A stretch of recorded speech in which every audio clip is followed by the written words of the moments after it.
Bismillahirrahmanirrahim. Assalamualaikum warahmatullahi wabarakatuh. Alhamdulillah, segala puji bagi Allah Subhanahu wa taala, Tuhan yang Maha Esa, yang telah memberikan kita nikmat karunia tak terhingga. Salawat dan salam kita sampaikan kepada junjungan kita baginda Nabi Muhammad SAW beserta keluarga, para sahabat dan orang-orang istiqomah di jalannya. Salam sejahtera untuk kita semua. Pak Muslihan Didik Sutrisno yang kita hormati, yang tadi sudah menyampaikan cerita singkat mengenai beliau.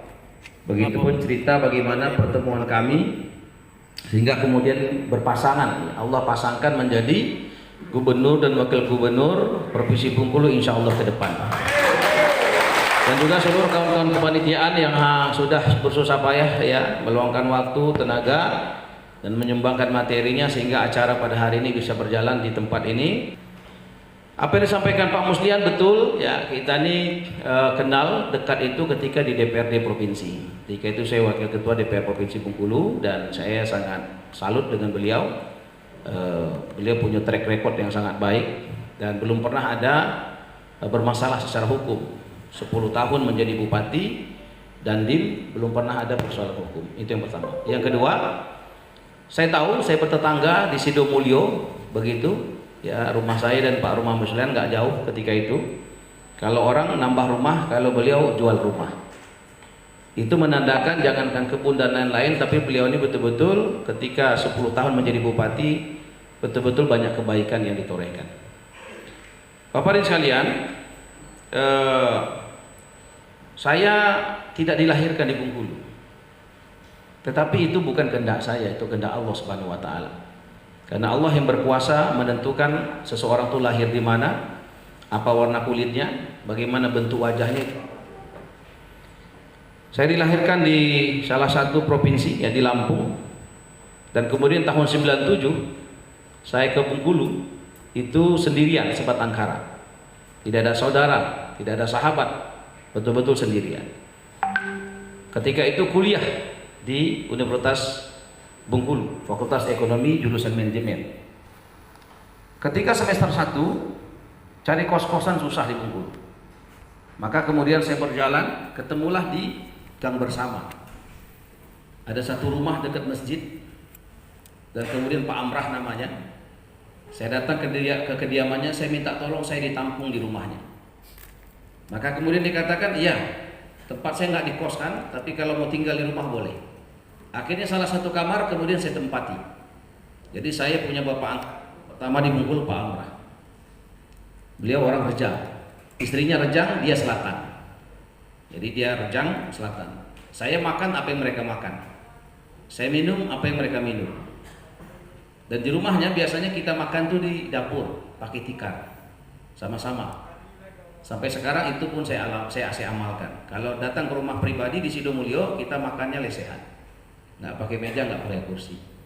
Karena dengan cara seperti itu ada sebuah nilai yang saya temukan. Kata pertama yang saya paham, bahasa Bengkulu itu bahasa Rejang. Karena istrinya Pak Amrah katakan, "Mi kalau makan nih mukmoy, makan." Maka itu kalimat pertama yang saya dengar bahasa Rejang. Kemudian kita makan dan saya kuliah. Singkat cerita, Pak Amrah bikinkan saya kos-kosan di depan untuk tinggal. Sampai sekarang saya masih berhubungan baik dengan dia. Anak-anaknya pun begitu. Karena saya ketika bertemu dengan orang, saya tidak mau betul bertemu baik, pas sudah itu nggak baik, nggak mau saya. Ini saudara Dedianto ini anggota DPRD Kota Bengkulu. Kenal saya sama saya tahun 97 sampai sekarang. Berapa puluh tahun? Hampir 20 tahun sampai sekarang. Dulu berjuang untuk kita di kota dan kemudian saya ajak sudah saatnya juga berjuang di parlemen. Alhamdulillah jadi anggota DPRD kota. Begitupun yang bicara tadi Adida Dempo juga tahun 97. Sudah puluhan tahun. Dempo ini bukan dari Lampung, dari Kabupaten Benteng. Berjuang bersama-sama dan kemudian sekarang jadi anggota DPRD Provinsi Bengkulu. Begitupun yang lain-lainnya. Bapak ibu sekalian, kenapa saya ceritakan ini penting?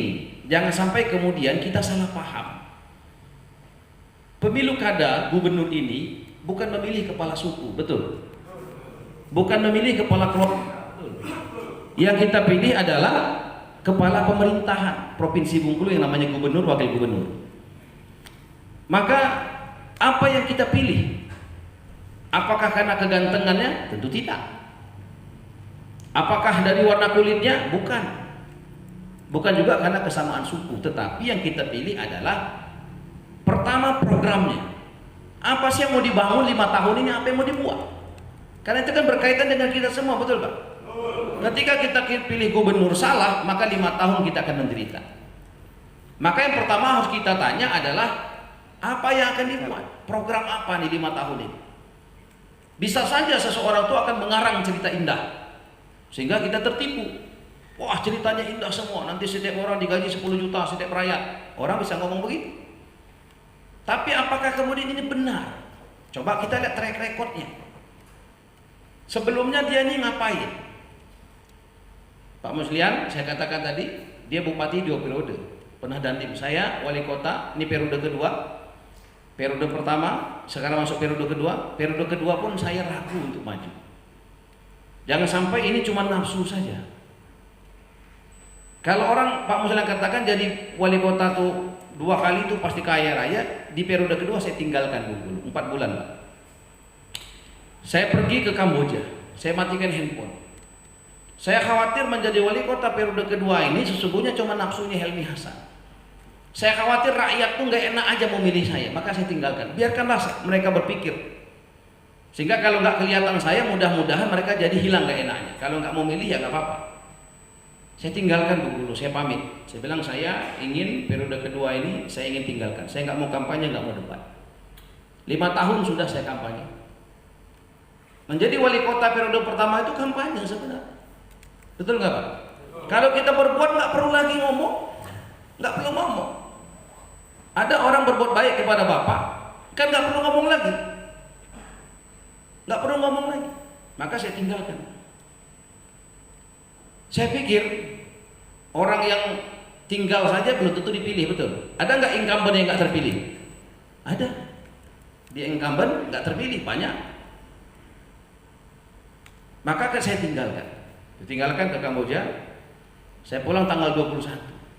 Masih ada acara 1 kali perdebatan lagi. Saya nggak mau berdebat. Karena berdebat itu menurut saya kalau saya menang orang jadi sakit hati. Saya bisa sombong. Saya tidak mau berdebat, apalagi dengan mantan wakil wali kota saya Ibu Linda dan ketua DPRD Kota Bengkulu Ibu Erna dan yang lainnya sahabat saya. Tapi tanggal 21 tuh harus debat. Ada orang katakan, Pak, Bapak nggak usah debat, tampil tapi dakwah saja. Maka saya datang dengan niat dakwah bukan debat. Maka ketika saya diserang, saya tidak balas menyerang. Ketika ditanya oleh wakil wali kota, bisa lihat di YouTube, ya ada rekamannya. Jadi zaman sekarang nggak bisa bohong, karena digital itu sudah, jejak digital itu ada. Semuanya bisa kita lihat di YouTube, di internet.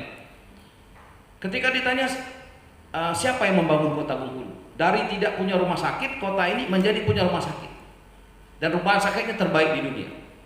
Bukan gedungnya, bukan fasilitas medisnya, terbaik karena pelayanannya. Apa salah satu ukurannya? Orang sakit di Kota Bengkulu, di masjid, ya, di rumah sakit RSAD Kota Bengkulu itu, yang sakit terutama yang tidak mampu secara ekonomi, dia berhak mendapat pelayanan tambahan. Apa itu? Pelayanan VVIP.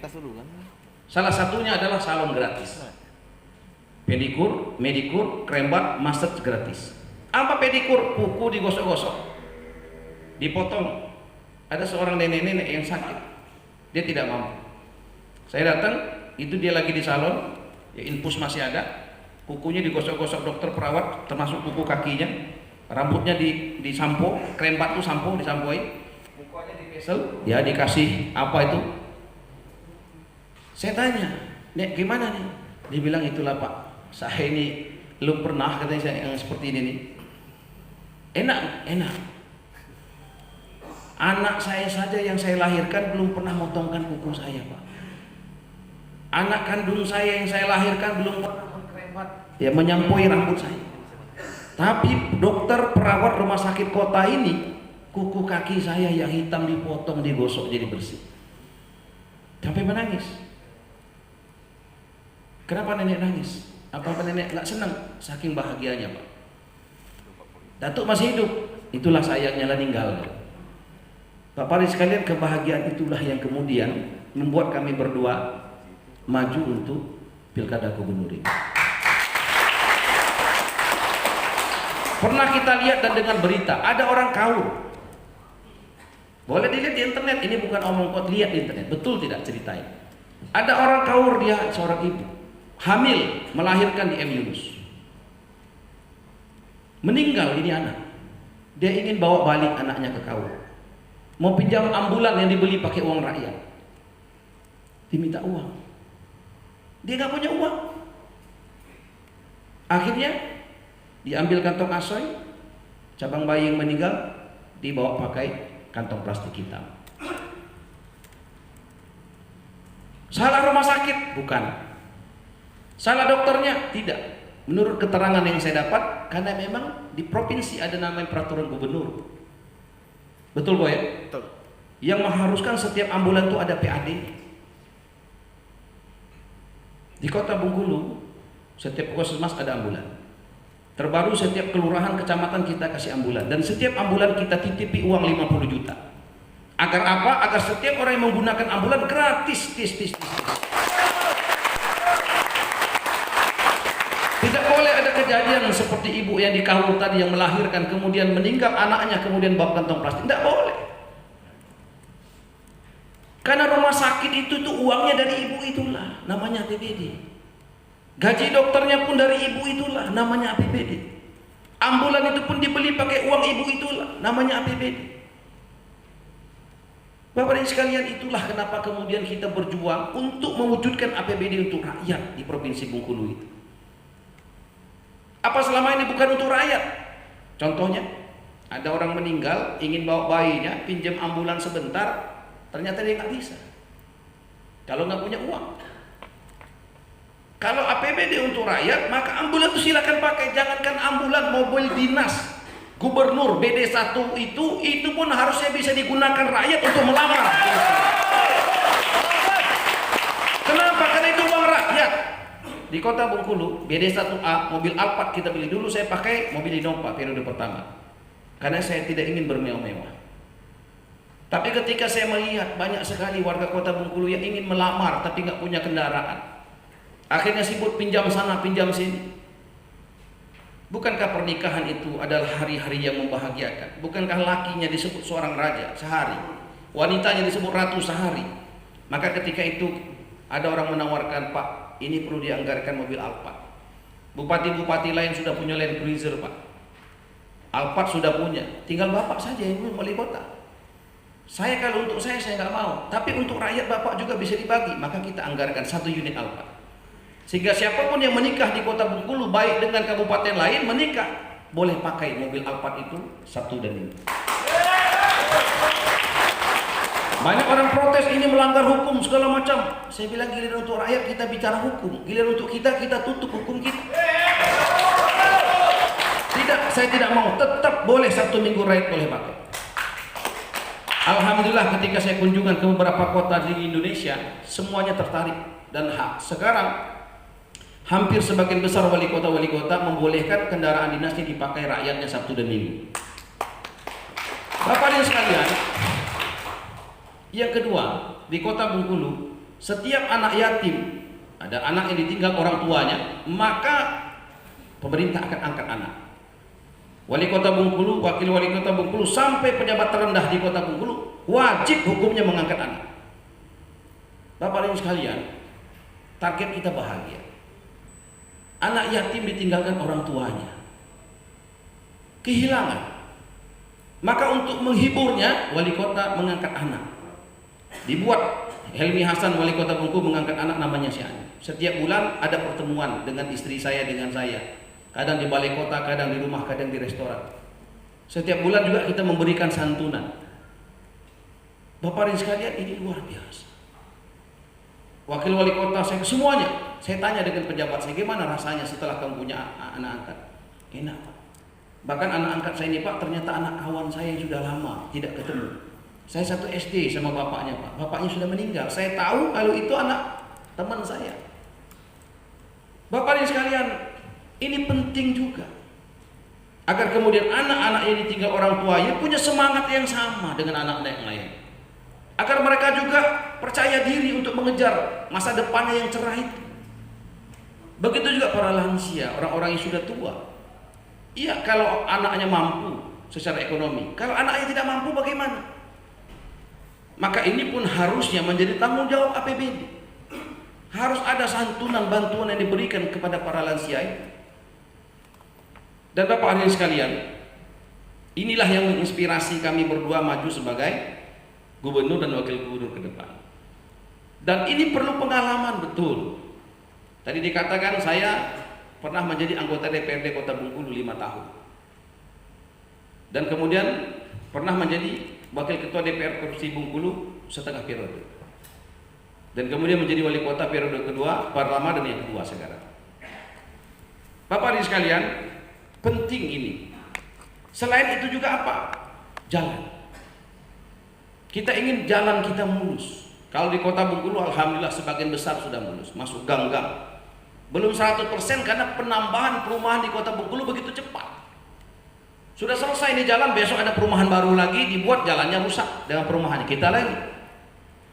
Dan untuk jalan provinsi ini Bapak ibu sekalian, target kita 100% jalan provinsi mulus. Di Kota Bengkulu ada 20 kurang lebih jalan provinsi yang kita ambil alih. Karena kita tunggu diperbaiki, nggak diperbaiki. Akhirnya saya berusaha ke gubernur untuk mengambil alih jalan provinsi itu menjadi jalan kota. Contohnya mana? Kapuas. Jalan DPR provinsi itu pagarnya masih belum dibenarkan, dulu sampai kita lebarkan. Sampai ke Kapuas itu, Korolus, itu juga kita buat median jalan lampu. Karangendah juga jalan gang-gang begitu. Bapak ibu sekalian, ini penting. Karena memang suara di bawah menginginkan ada perbaikan jalan, betul?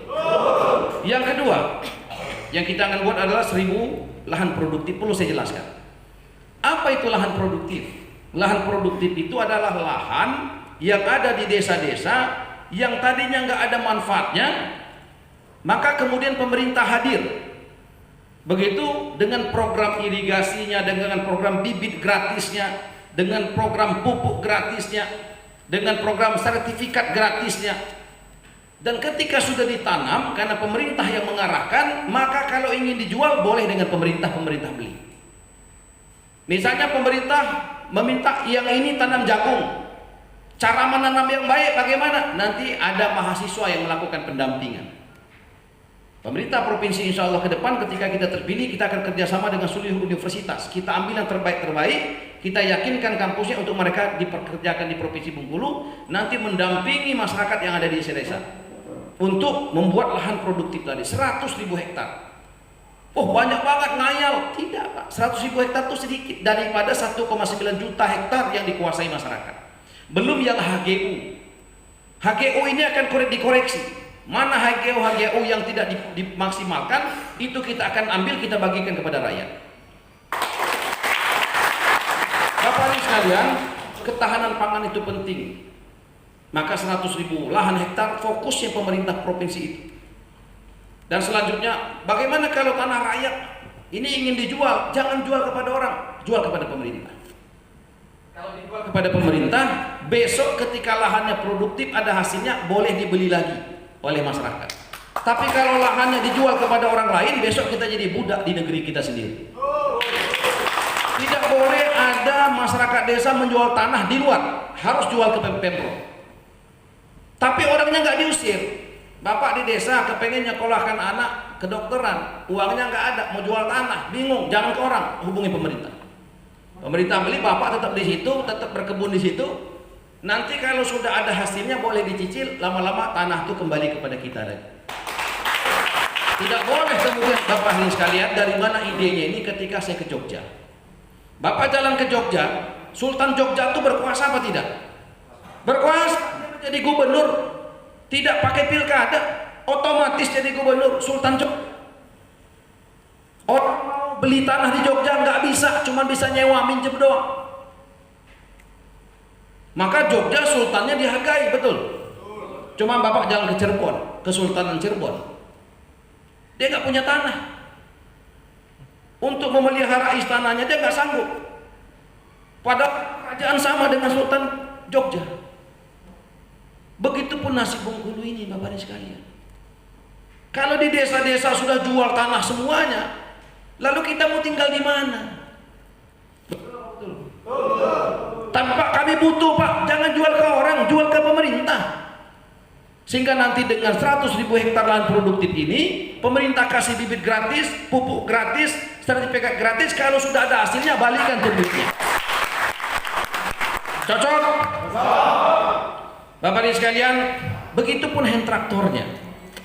Jadi agar ini produktif, daya dukungnya apa? Perlu irigasi, irigasinya harus diadakan. Perlu hand traktornya harus diadakan. Perlu bibit, bibitnya harus diadakan. Hari ini banyak petani di desa itu seperti anak yatim. Beli bibit sendiri, betul? Kadang bibitnya ditipu kawan, barang sudah tertanam. Kadang-kadang pupuknya juga beli sendiri. Jual panennya juga sendiri. Lalu pemerintahnya di mana? Bapak Ibu sekalian, inilah program yang kedua kita. Dan yang program ketiga 100.000 ekor sapi, kerbau dan kambing. Kenapa nggak sapi galau, Pak? Karena ada juga yang suka kambing. Ngapain ada kambing kayak sapi baik? Ada juga yang senang kerbau. Maka nanti kita akan lihat daerah mana yang cocok. Mana yang cocok kerbau, mana yang cocok sapi, mana yang cocok kambing. Totalnya 100.000 minimal. 100.000 ekor. Dan nanti bukan dibiarkan sendiri rakyat, jadi didampingi oleh tenaga-tenaga ahli peternakan. Sehingga harapan kita akan bisa memenuhi kebutuhan daging di provinsi ini, bahkan kita bisa kasih di provinsi tetangga.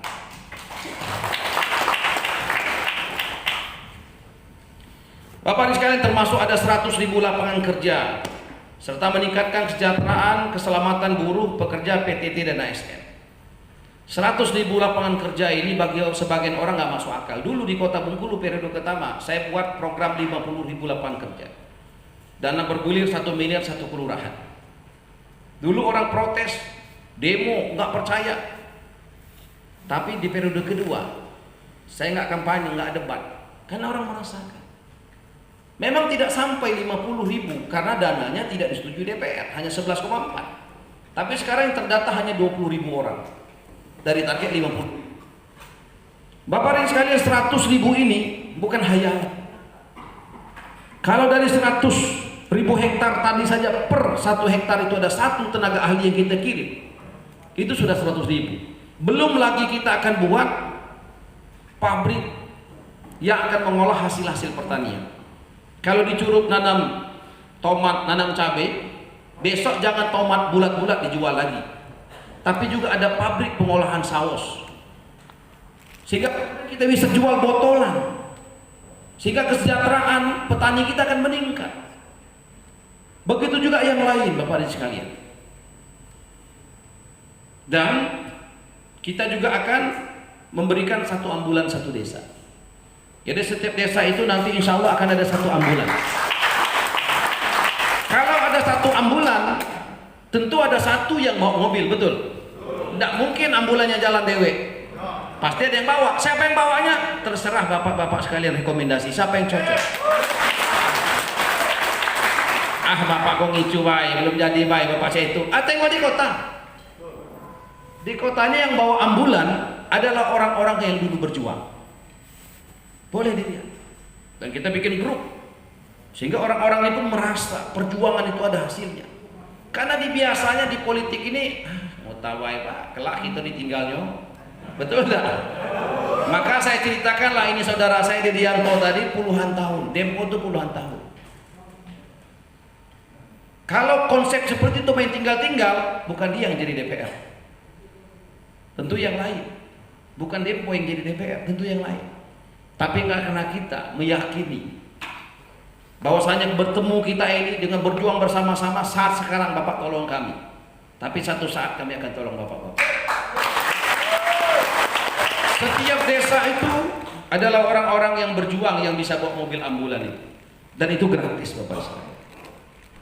Dan bisa jadi nanti yang bawa ambulan itu karena dia baik, setiap orang dibantunya, senyumnya. Orang ngasih dia ditolak, sudah Pak, ini sudah dibiayai negara. Bisa jadi dia nyalon DPR, nyalon Kades, besok dia yang terpilih. Betul apa betul? saudara Dedianto ini Pak begitu. Dia bantu orang, ada yang sakit, dia bukan anggota dewan. Tapi dia lebih dipercaya sama masyarakat. Saya kalau lagi pergi kemanapun, saya WA pasti. Dempo, Dedianto, saya WA. Ada misalkan ada orang, ini betul tak nomor Pak Wali? Betul. Ada apa yang bisa dibantu Pak? Tolong saya Pak, ini saya sakit, saya nggak punya BPJS, tolong Pak gini. Oke, insya Allah saya bantu, saya forward. Sama Pak Dedianto telepon orangnya. Assalamualaikum Bu, Ibu ada WA Pak Wali Kota? Oh iya Pak, oh saya utusannya, nama saya Dedianto. Ibu tinggal di mana? Saya ke sana bawa ambulan. Apa yang nggak ada BPJS? Nanti saya uruskan Bu, gratis. Orang seperti ini Pak terbantu tidak? Ada Pak Dedianto nanti kalau saya nyalon pilih saya, enggak, bantu aja. Ada orang dipersoalkan di sekolahnya, dibantu. Ada orang butuh modal untuk kerja, nggak punya kerjaan, dibantu. Handphone saya ini terbuka 24 jam. Khusus warga Kota Bengkulu itu bisa langsung WA. Dan WA ini Bapak sekalian itu siapa saja? DWA. Ada satu orang yang non muslim, suaminya dulu pendeta, sampai sekarang jadi ibu angkat saya karena saking dekat. Ketika suaminya meninggal, dia WA, Pak Wali tolong, suami saya meninggal, bisa nggak kirim ambulan? Datang ambulan. Pak, ini kemarau, air sumur saya kosong, kirim 1 tangki mobil air bersih, PDAM. Sampai begitu. Harapan kita bapak-bapak sekalian juga begitu. Ketika kami jadi gubernur, wakil gubernur, nggak mungkin saya langsung hari ini ke desa Lempong, besok saya ke Kaur, nggak mungkin, mati di jalan kita. Maka yang menjadi perpanjangan tangan gubernur adalah bapak ibu hadirin sekalian yang hadir di sini. Ketika ada dari desa datang, dari SP8 datang ke handphone saya, Pak, saya orang SP8 Pak, tolong saya Pak, begini begitu, maka akan saya forward ke bapak sekalian. Dan bapak-bapak forward kepada kodes-kodes tempat. Sehingga kemudian kerja kita ini bukan selesai ketika kami dilantik jadi gubernur, bukan. Kerja kita ini Bapak-Ibu sekalian ketika dari sekarang sampai nanti akhirnya Bapak-Ibu sekalian Allah mencabut nyawa kita. Jadi bukan ketika kita dilantik sampai dilantik, tidak. Karena kebaikan-kebaikan ini harus kita perjuangkan terus dari hari ke hari. Dan ini yang akan kita bangun. Ketika ambulan gratis, satu desa satu ambulan, Bapak cari orang yang bagus. Orang yang betul-betul punya jiwa sosial.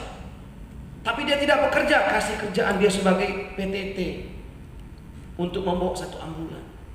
Kalau dia bawa, dia paham nilainya. Kalau bukan orang yang berjuang bawa ambulan, nggak paham Pak. Ambulan itu justru untuk ngangkut karet, ngangkut sawit. Bukan orang sakit, karena dia nggak paham perjuangan, betul. Orang yang bisa merasakan kemerdekaan itu orang yang berjuang atas kemerdekaan. Nah kebanyakan di luar sana yang berjuang siapa, yang nikmatinya siapa, betul? Begitu. Harusnya yang berjuang itulah yang menikmatinya. Yang berjuang orang lain, yang menikmatinya adik-beradik, kacau itu kalau begitu. Betul apa betul? Wakil wali kota itu Dedi Wahyudi, itu kakak angkat saya dulu, dia mengospek saya. Kami pun sudah dari tahun 97. Dia GM RBTV, saya ajak nyalon. Kan kita nyalon dampingi saya jadi wakil wali kota. Kenapa? Karena saya senang, yakin dengan dia. Ketika menjadi wakil wali kota itu, kami nggak pernah. Makan kadang-kadang satu nampan, kadang-kadang satu mobil berdua. Apa yang dia putuskan itulah keputusan saya. Apa yang saya putuskan itulah keputusan dia. Begitulah sebenarnya wali kota dan wakil itu. Bukan baru trik-trikan, camanola dan ninjuk jungkal. Bukan begitu. Betul. Nah dengan Pak Mus kami itu begitu. Di pesawat saya ngomong. Apa kata Pak Mus? Pak, walaupun saya nggak jadi wakil Bapak, saya tetap dukung Bapak. Dan di Partai Hanuranya dia ngomong begitu. Walaupun Pak Helmi itu nggak ngambil saya sebagai wakil, saya tetap dukung dia dan Hanura tetap dukung dia. Ini tulus Pak, orang yang tulus. Maka kemudian istiqoroh dan sama-sama kita berjuang, Allah ridhoi kami berpasangan. Apapun keputusan Pak Muslihat itu keputusan saya. Apapun keputusan saya itulah keputusan Pak Muslihat. Sehingga tidak ada yang namanya kemudian wakil tuban serep itu nggak ada istilahnya.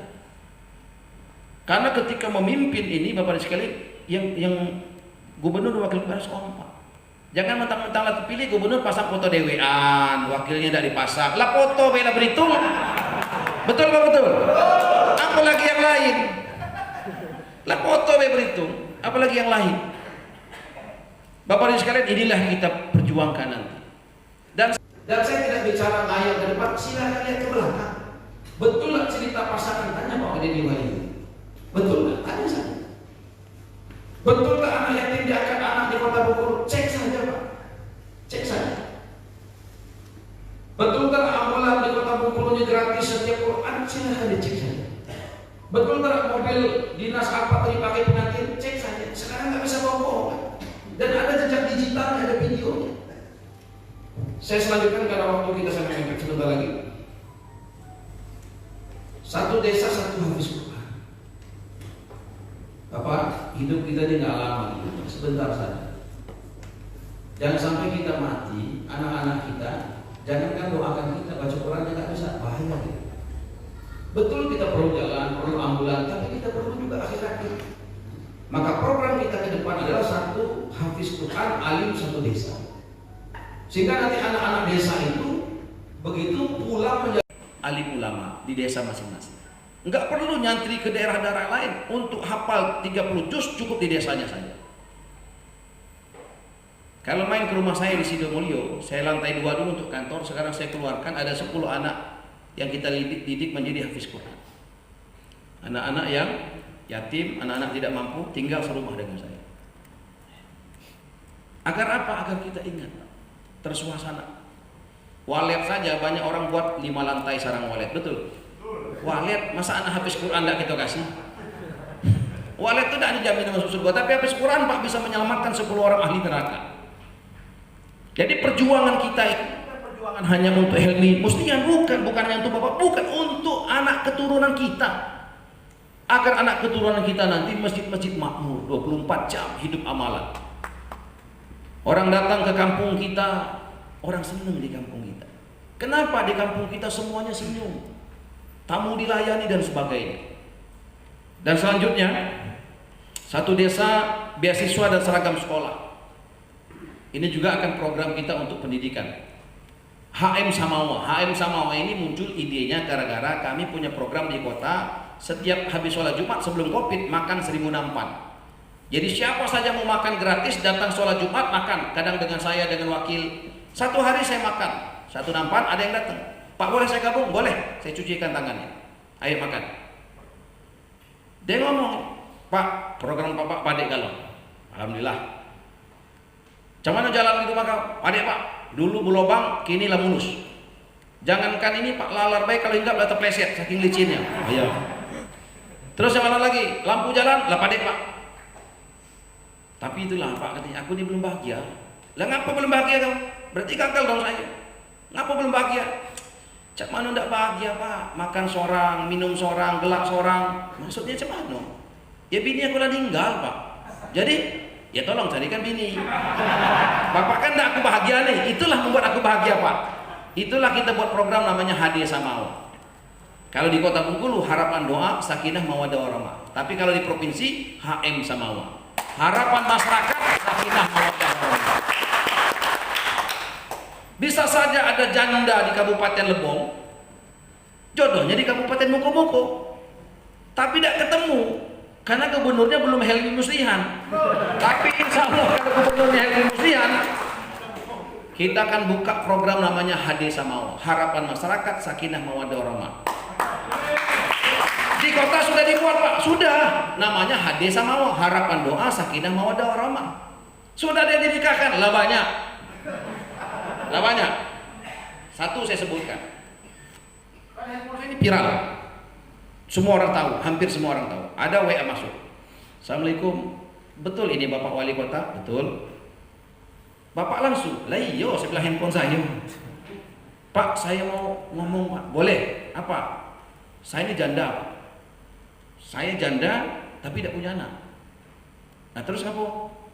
Untung tidak ketemu, nggak tahu bini nih handphone kan, bisa marah nih. Ngapo ini jadi program Bapak kan ada Hadiah Samawa Pak.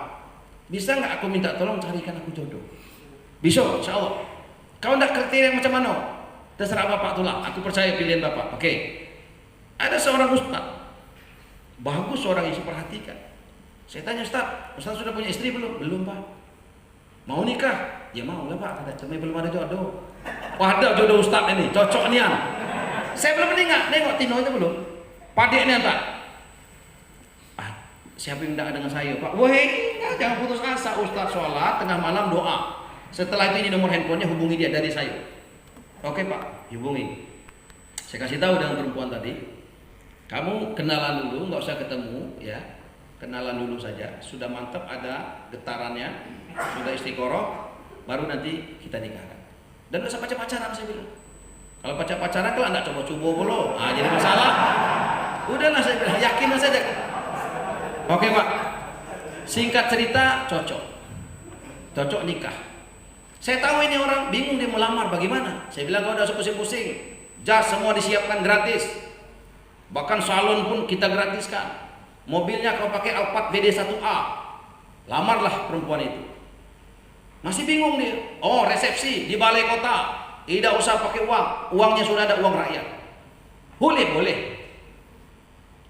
Masih bingung juga. Oh kau nak bulan madu di mana? Di kamar balai kota tuh lah pakai kelak.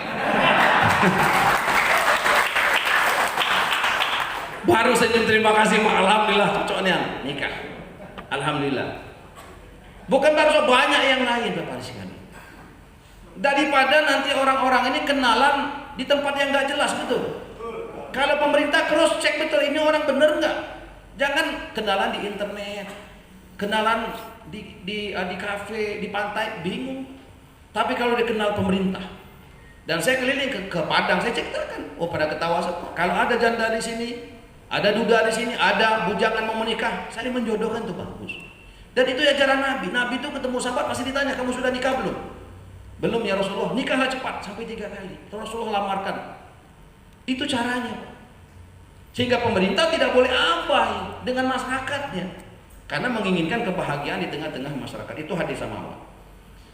Dan yang selanjutnya peduli anak yatim, lansia dan disabilitas, juga para janda.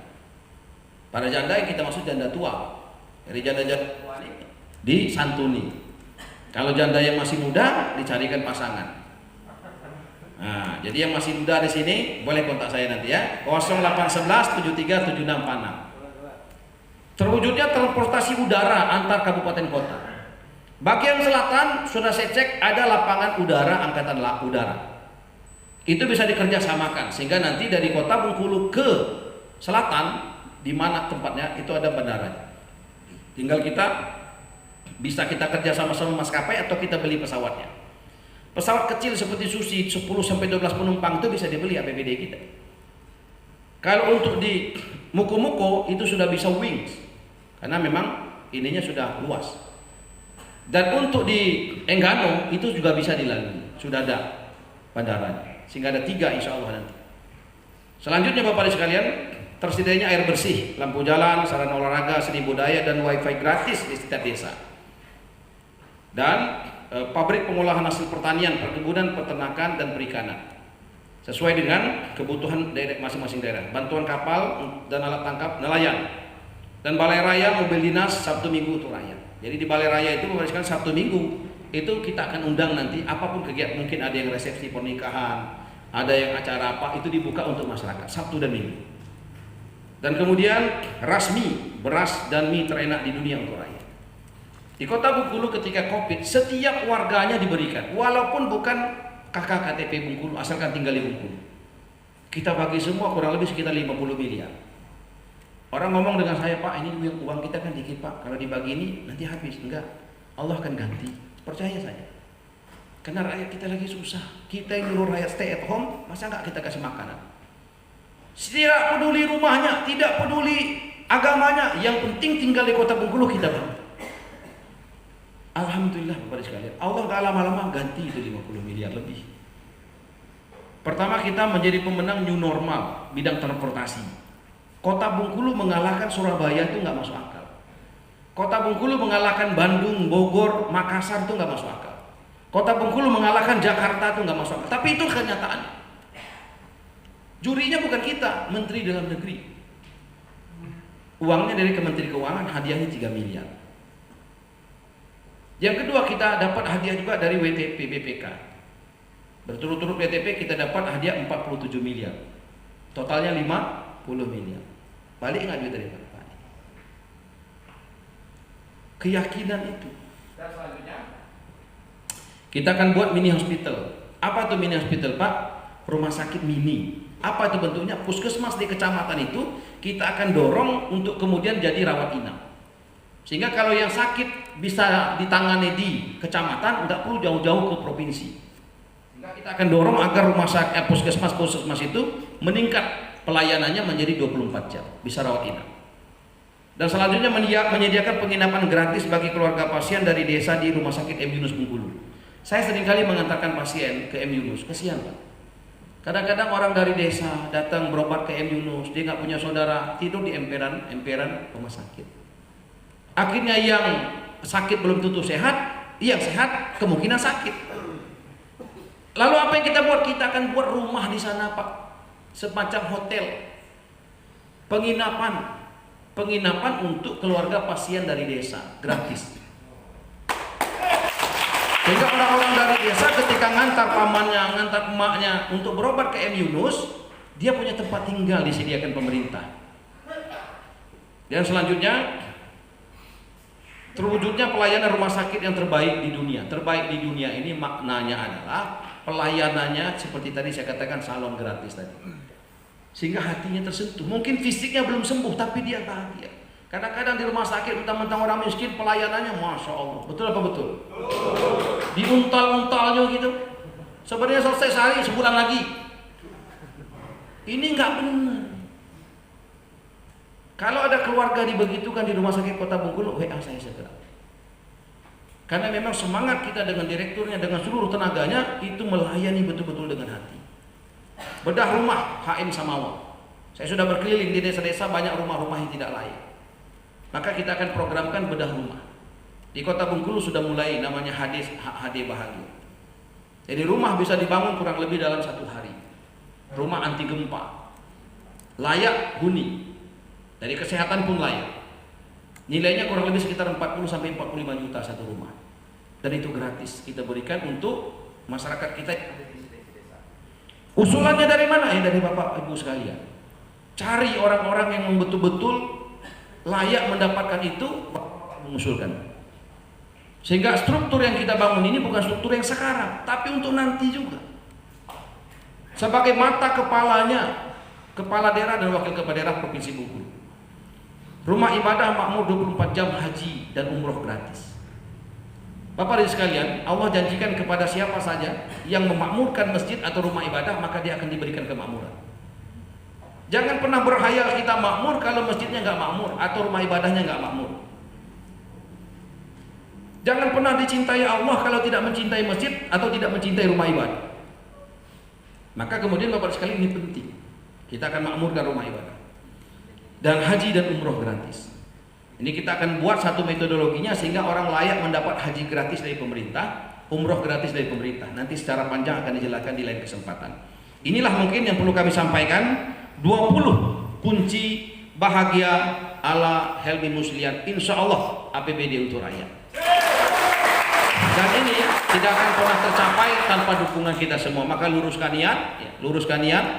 Jangan sampai kita berjuang ini ada niat yang lain. Jangan, lebih baik mundurkan diri saja. Karena kita berjuang ini betul-betul ingin menggapai ridho Allah Subhanahu wa taala. Kita berjuang ini ingin mendapatkan ampunan Allah Subhanahu wa taala. Jadi ketika kita berjuang bukan untuk itu, lebih baik kita mengundurkan diri saja. Jangan sampai kita berjuang nanti niatnya salah, akhirnya kita merasa lelah, capek, akhirnya juga kita nggak dapat apa-apa. Tapi luruskan niat, insya Allah Bapak sekalian, perjuangan ini adalah perjuangan diri Allah Subhanahu wa taala. Siapa yang menjadi gubernur itu sudah ada tulisannya. Jadi nggak perlu kita ribut-ribut. Jadi kalau ada lawan kita bukan lawan, enggak. Saya kalau ditanya wartawan justru nggak pernah ngomong oh pilih saya, enggak, silakan aja. Jadi jangan pernah kita benturan dengan kandidat lain, jelek-jelek kan nggak usah. Kita kerja saja. Kerjanya apa? Khairun nas anfa'uhum linnas. Kerja menebarkan kebaikan-kebaikan. Nah mudah-mudahan kalau kebaikan yang kita kerjakan, Allah akan berikan kebaikan itu kepada kita. Terima kasih untuk semuanya. Dan sebagai penutup terakhir cerita nyata. Satu ketika saya sholat asar berjamaah di Gang 3 di Perumnas Unik. Selesai saya sholat, ada satu orang yang datang. Dia bilang, Pak Wali, saya di periode kedua nggak mau ngebantu Bapak.